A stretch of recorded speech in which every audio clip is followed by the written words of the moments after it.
গতকাল অর্থাৎ 17 তারিখ সকাল 9 ঘটিকার সময় ধলাই সমষ্টির আওতাধীন লায়লাপুর বাজার সংলগ্ন এলাকায় থেকে দুই নাবালিকা মেয়ে যথাক্রমে 13 বছর এবং 15 বছর বাগাবাজারে স্কুলের ছাত্রী, ওরা যখন স্কুলে যাচ্ছিল আর তখন AS11Z6366 কিয়া গাড়ি ব্ল্যাক কালারের, সেই গাড়ির মালিক যে রুয়েল আমিন লস্কর, যার বাবার নাম হচ্ছে আইনুল হক লস্কর, সে এবং তার সঙ্গে যে ছেলেটা ছিল তার নাম আজাদ হোসেন বড়ভুইয়া, ওই দুইজন নাবালিকা মেয়ে দুটিকে আর জোর করে গাড়িতে নিয়ে স্কুলে যাওয়ার উদ্দেশ্যে রওনা দেয়, কিন্তু স্কুলে না নামিয়ে সে বাইরেন্টিতে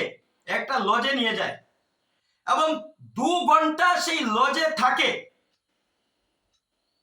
মেয়েগুলার বক্তব্যে এই কথা আমি উল্লেখ করছি। লায়লাপুর থানায় এফআইআর হয়েছে। এফআইআর পর আমি এসপি মহোদয়ের সাথে এই বিষয় নিয়ে কথা বলেছি এবং ধলাই থানার ওসি সহ লায়লাপুরের ইনচার্জের সাথে আমার কথা হয়েছে। আমার কথার পর ওনারা মেয়েটিকে মেডিকেলে নিয়ে গেছেন। তো বিষয় হয়েছে এই ধরনের জঘন্য অপরাধ এরা বারংবার করে থাকে, তাই এই দুই অপরাধীকে আমার মনে হয় কঠোর থেকে কঠোরতম শাস্তি দেওয়ার প্রয়োজন আছে।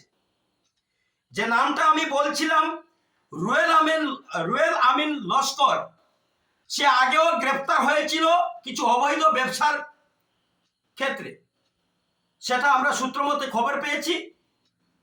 এ ধরনের জঘন্য অপরাধীকে কঠোর থেকে কঠোরতম শাস্তি দেওয়া উচিত।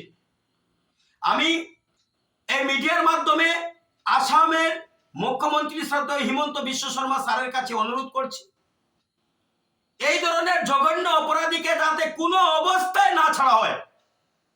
আমরা দেখেছি বিগত দিনে সপ্তাহের মধ্যে 10 থেকে 15 জন মেয়েকে এভাবে অপহরণ করে নিয়ে গিয়ে ধর্ষণ করা হয়।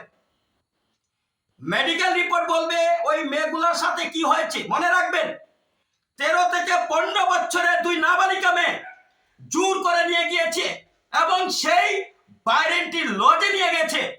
কি অপরাধ ছিল! কি সমাজে মেয়েরা কি চলাফেরা করতে পারবে না? আমি সমস্ত মুসলমান সম্প্রদায়ের সবাইকে বলতে চাই,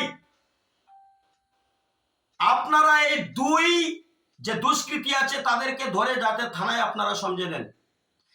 আমরা জানি যে প্রত্যেক সম্প্রদায়ের মধ্যে 10% লোক এক ধরনের অপরাধী থাকে, কিন্তু 90% লোক যাতে ওদেরকে সহায়তা না করে তার জন্য আমার আবেদন রইল এবং ওদেরকে কঠোর শাস্তি দেওয়া উচিত। এ ধরনের জঘন্য কাণ্ডে যাতে আর কোনোদিন লিপ্ত না থাকতে পারে এবং কেউ যাতে এ ধরনের জঘন্য অপরাধ করার আগে 1000বার চিন্তা করে। তাই আমি প্রশাসনের কাছে অনুরোধ করব, অতি সত্বর এই দুই দুষ্কৃতীকে যাতে অতি সত্বর জেলের ভিতরে দেওয়া উচিত, এটাই আমার অনুরোধ।